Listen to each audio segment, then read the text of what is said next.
Hello, everybody. Today we talk about handball. For those turning in for the first time, it's a team sport where two squads of 7 players each show their skills by passing a ball with their hands, with the ultimate goal of launching into the opposite team net. Our guest is Roland. Hello, Roland. Nice to meet you. Hello. Hello, nice Thank to you for have you having me. here, darling. So Roland brings his experience from the dynamic world of handball. With a career deeply rooted in the heart of this electrifying sport, Roland has not only sharpened his skills on the court, but has also become a living testament to the strategic brilliance and physical ability that define handball. Handball has a rich history, Roland, and it's played professionally in various countries. Can you shed light on where handball originated and the nations where professional handball is a major attraction? Certainly. Thank you for your introduction. Right. So where handball originated was at the end of 19th century. It was Germany and Scandinavian countries. Scandinavian, why? Because Swedes introduced it actually us with indoor handball. Before it was played in a field as something similar to football. But Swedes did introduce us as in indoor handball in 1910, I believe it was, something like that. Yeah. Fast forward a little bit, in 1938 was the first World Championship. Was hosted by Germany and won by Germany. To be fair, since then it's been only dominated by Europe. However, in 2015, the only non-European country who got the medals from World Championship was Qatar, as I mentioned in 2015. But that was the first and the only occasion when that actually has happened. So yeah, it is very strongly dominated by European countries. However, it does have been. There are other countries besides Europe that play this sport. That's why it's also in Olympic Games. And for the past 3 World Championships, Denmark has been the one who's been dominating and come on top of everyone else. So yeah, it's mostly Europe. Roland, let's rewind the clock a little bit. How did your handball journey start? What did spark this passion for this sport? Well, actually, I have a sort of like 2 beginnings. First one, yes, when I was a younger child, almost, yeah. It was around 10, 12 years old when I first come across with the handball. It was quite easy because my father, he was playing handball as well, so he nudged me into that. But I have to say, it wasn't my first choice. I didn't want to do something besides, school. I wanted to do either art or music or something like that, but it was because of various reasons. Either it's too far, expensive, or something like that. Handball actually fits right in where I needed to be because it wasn't either expensive, was right after my school time, and it was actually in my school. So as soon as I finished my lessons, I went straight to the gym, and for 2 hours I was just enjoying my playing over there. And it it was quite funny because it's school, they had a handball program before, but it was terminated. And when I joined it, around that time they restarted this program again. They didn't had a lot of budget for it, so they were improvising. And instead of like, let's say, normal standard handball ball that you have, we had weird rubber balls that Disney characters painted on them. It's definitely not by the handball standards, but it was the beginning of the program for them. Obviously, later on with the years, they got some more budget, that they got proper kit for it and everything else, right? So it got involved. But yeah, beginning was quite interesting. It started like that, and yeah, I was continuing with them until I finished school. After the school, I stopped handball because I achieved everything that I wanted to achieve. I didn't set myself new targets, and I just wanted to do something else. But fast forward, after 11 years, I'm here in UK, here in Birmingham, and I wanted to do again something extra besides what I'm doing on a regular basis. And my mind was keep coming back to handball. And I was thinking to myself, do I have enough strength? Do I have enough, is it possible for me to actually go back to it after such a long period of time not being able to do it? I contacted club in Birmingham, Birmingham Bisons, and they were more than happy to have me there to have a practice. Now, when I started with them, I generally didn't thought that I will be part of the team. I'm just going to be participating in some practices just to kind of like remind my body, how it is and everything. But with every practice, when I got there, I just felt like I want a little bit to push myself a little bit more and more to be better than I was yesterday. And I felt again this competitiveness, to be part of the team, to actually contribute to the team. Yeah, and that was my second kind of approach to the handball. And I moved back here in London, and I found another fantastic club. It's called OlOlympia Handball Club, which I'm part of it right now, and it's been great. It's amazing team, amazing. I'm keep saying to people that I'm a player, but I'm a fan of the club as well. So even though if I would decide at some point that I don't want to anymore to do this, I'll still go to the games and still going to support them. It's amazing team. Perfect. Roland, I want to ask you, you have a referee in handball. You have a referee, right? Yes. Yes. So Tell me. Yeah, we have two referees on the field. They are checking if we are making any fouls, just controlling the game. And then we have two table referees that they are keeping up the scores and writing down all the scores and fouls and stuff like that. And the other one is checking the tableau with scores. Oh, wow. So 4 referees, that's good. Yeah. Achieving excellence in handball undoubtedly requires rigorous training, right?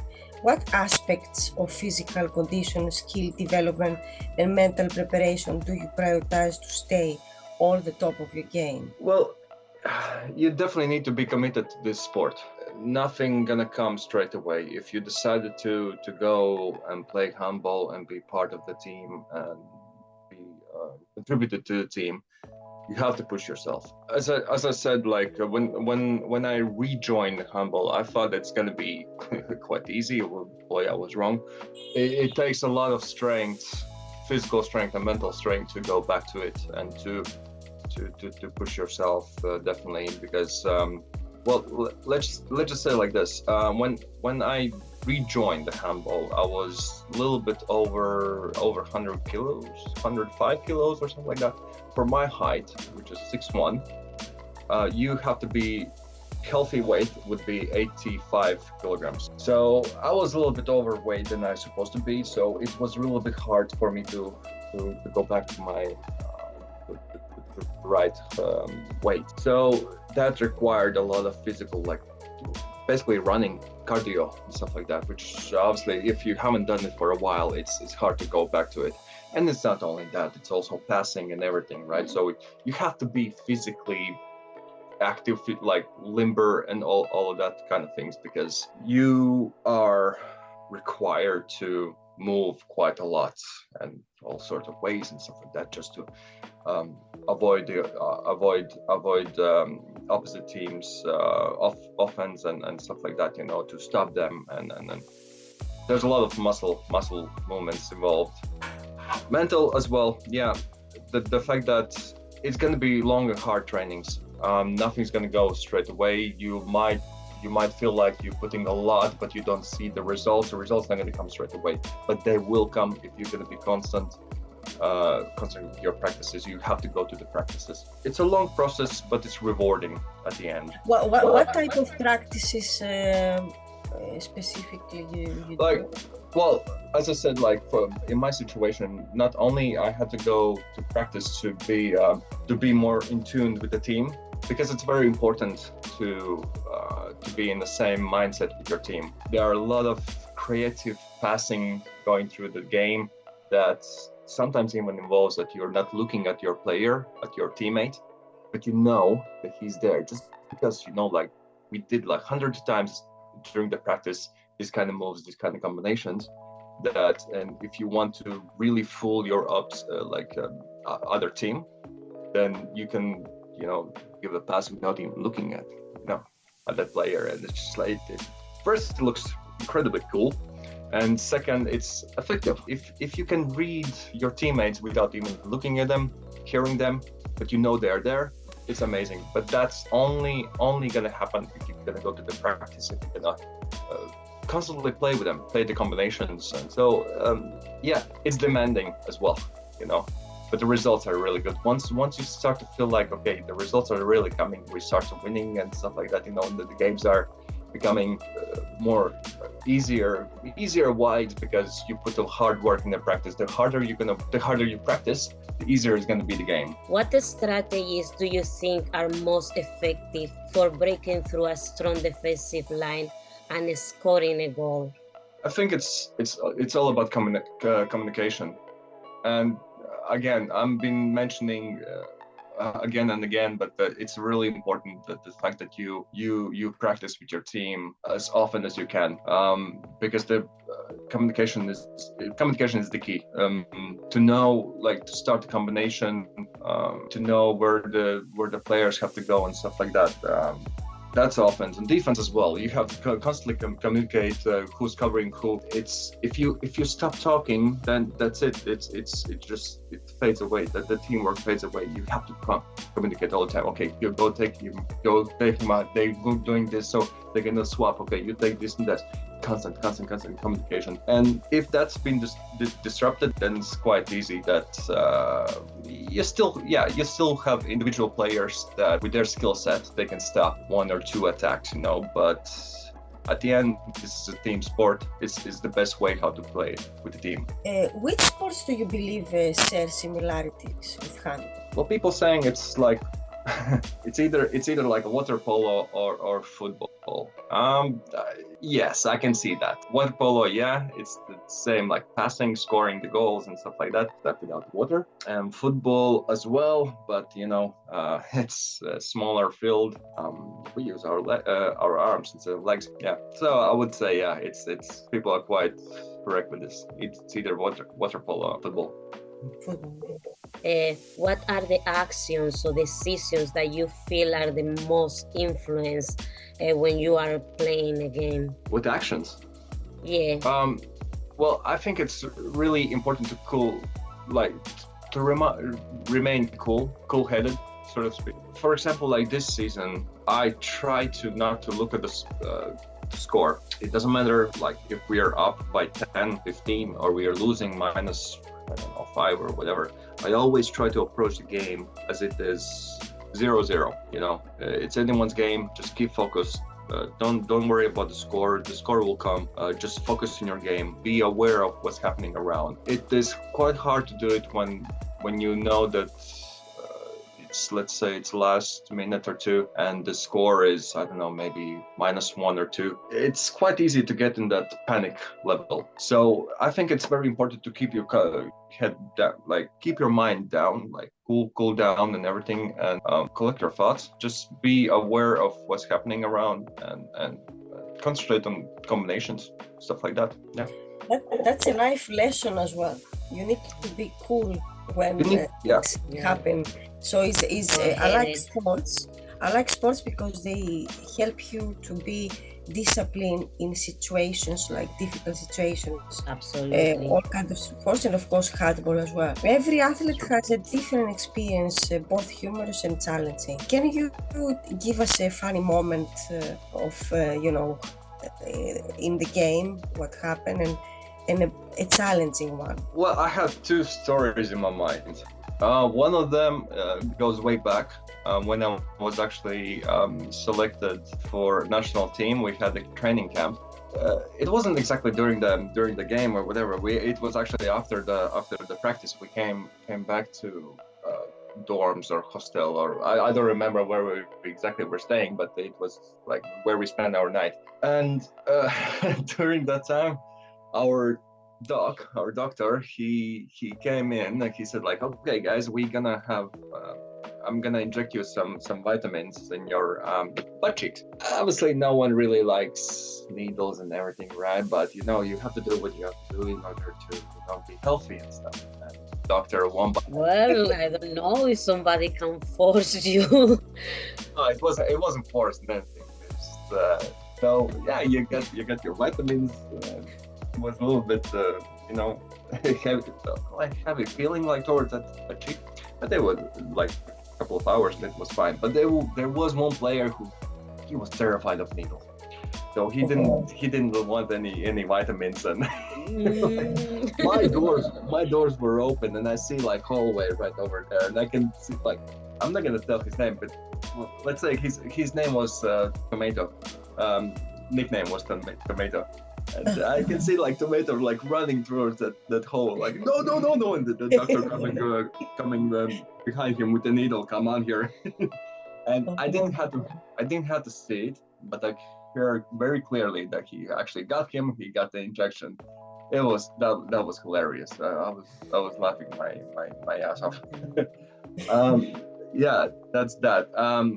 Second story is when I actually that was when I came back to handball, and like after what it was 11 years after not doing it, I was very excited to this is my first game, like to represent Birmingham, and I was really excited about it. But here's the thing. During those 11 years, some rules have changed. There are some, like not majorly, but there are some aspects that has a little bit changed. I honestly I miss them during those 11 years not playing them, and I'm still in this process that I'm learning one or two things. Even though I believe I have enough experience, but because of this gap, there's some things I'm missing. But I'm still, it's a learning process. But however, in that particular game, so it wasn't even first 2 minutes when I already received the red card for the dangerous play. Wasn't intentional, I simply didn't know.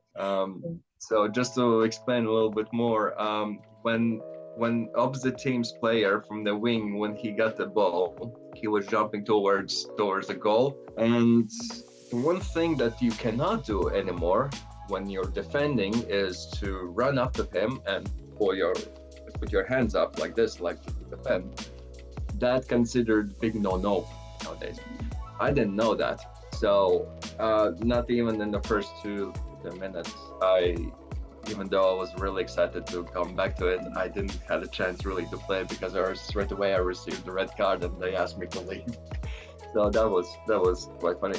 Everything was okay with the player. I apologize. I had no idea that you cannot do that anymore, and we're pretty good. Yeah. Well, the handball have some iconic figures. Who are some of the famous handball players that you look up to? Has any of them be a source of inspiration in some of way for your style of playing? Honestly, no. I know. The thing is, I enjoy the game by itself. If it's a beautiful game, I will watch it. I don't have specific team or a player that I'm rooting about. Maybe it will be different if, let's say, my hometown team would be somewhere higher, like an European Handball Federation, like Champions League or something like that. Maybe it would be a different story, but it's just not the case, and therefore I don't really have one. I do follow, though, as I mentioned, Champions League. I do follow like highlights of the games and stuff like that, and I do enjoy it. And I literally rooting for the beautiful game. There's not one specific team or player that I'm really into it. But game by itself, yeah, I love it.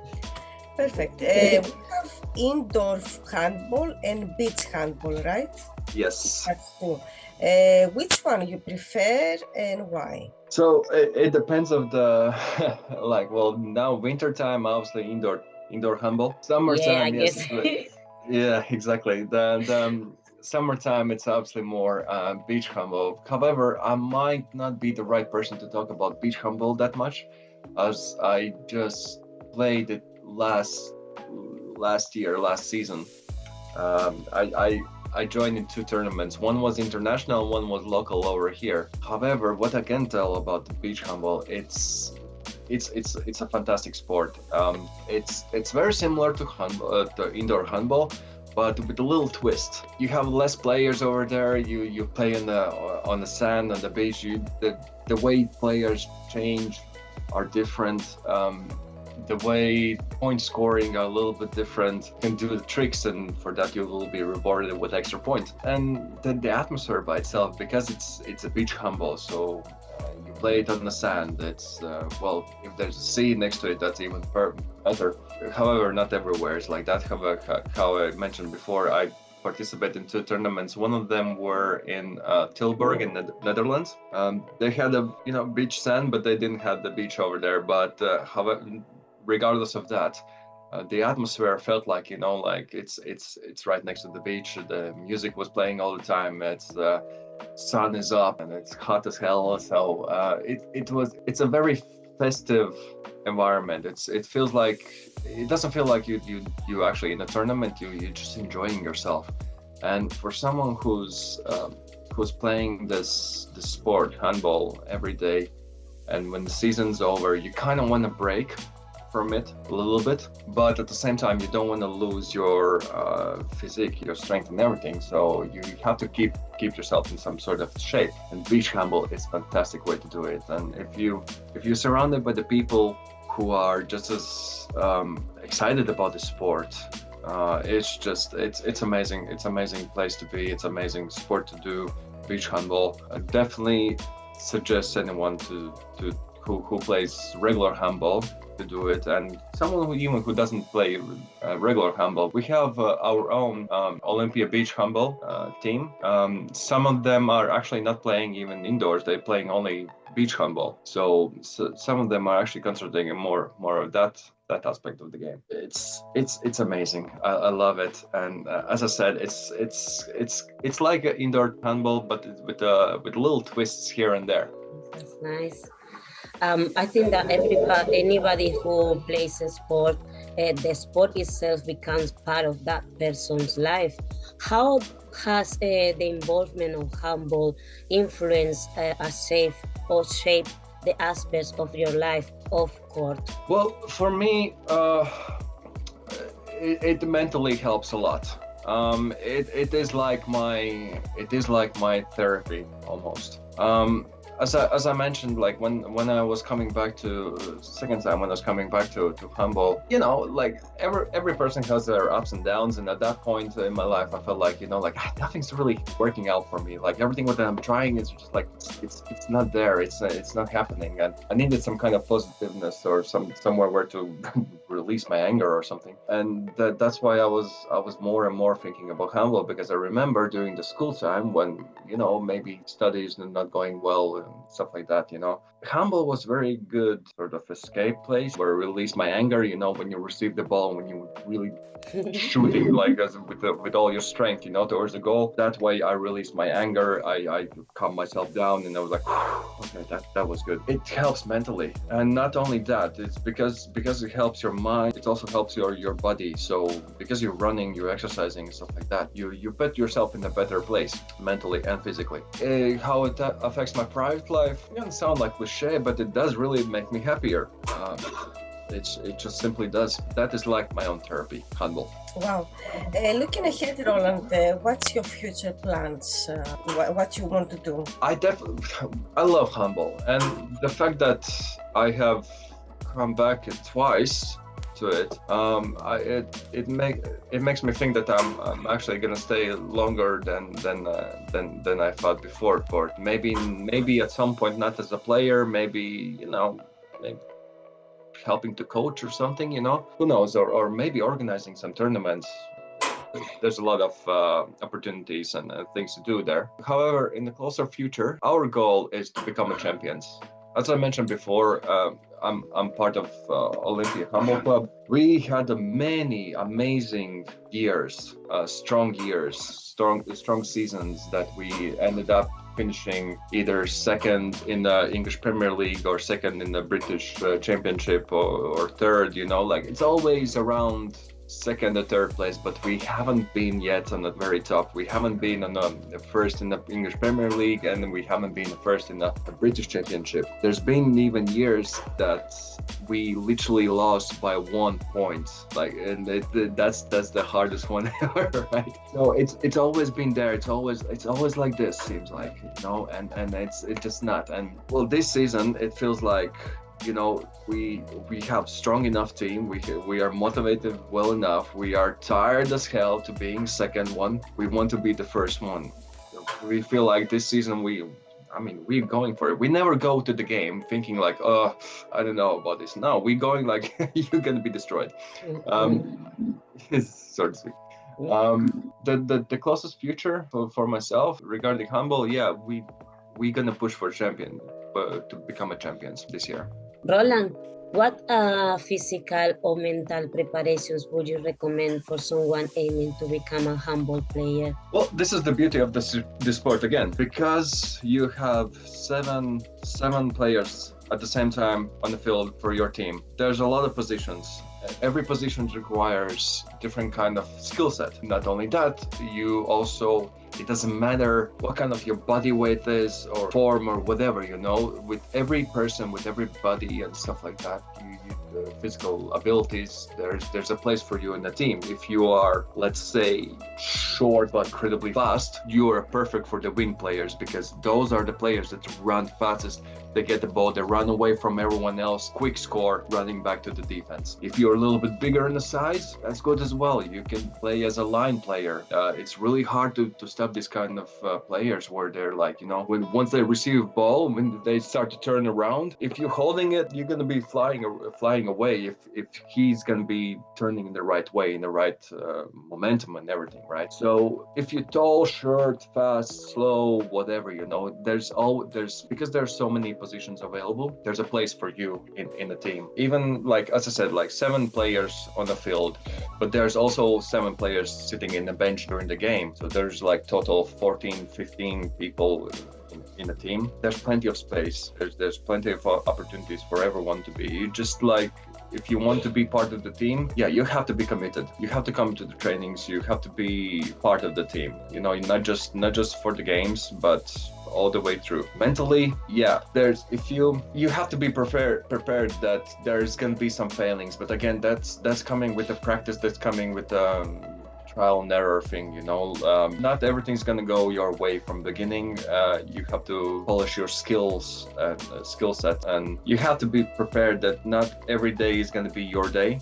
It's always nice to be, you know, on the top of the team, to be a top scorer or stuff like that, you know. But you also because I do have games that, you know, it just wasn't my game. I receive balls perfectly, you know, from my teammates, but I just simply can't score. And it's not like, you know, like I'm not skilled or whatever. It happens, and you have to accept that.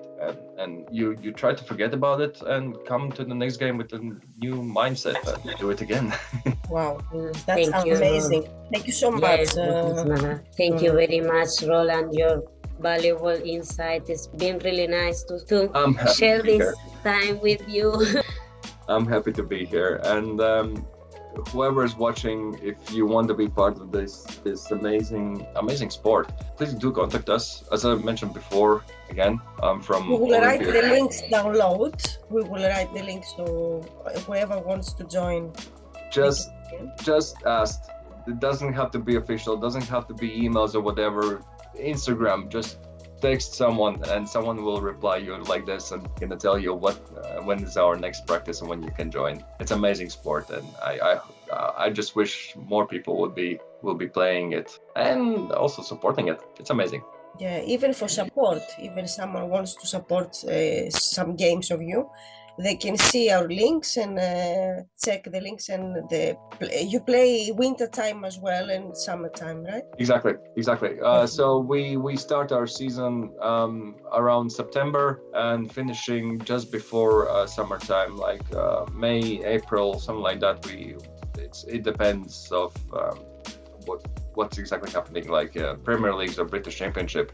But yeah, it's basically from September till April or May or something like that. Then goes beach handball, so it's like all year long. Thank you very much, Roland. Thank you very much for having me. Thank you, and please subscribe to the channel and join and support Roland for his next game. Thank you so much for joining us. See you in the next episode.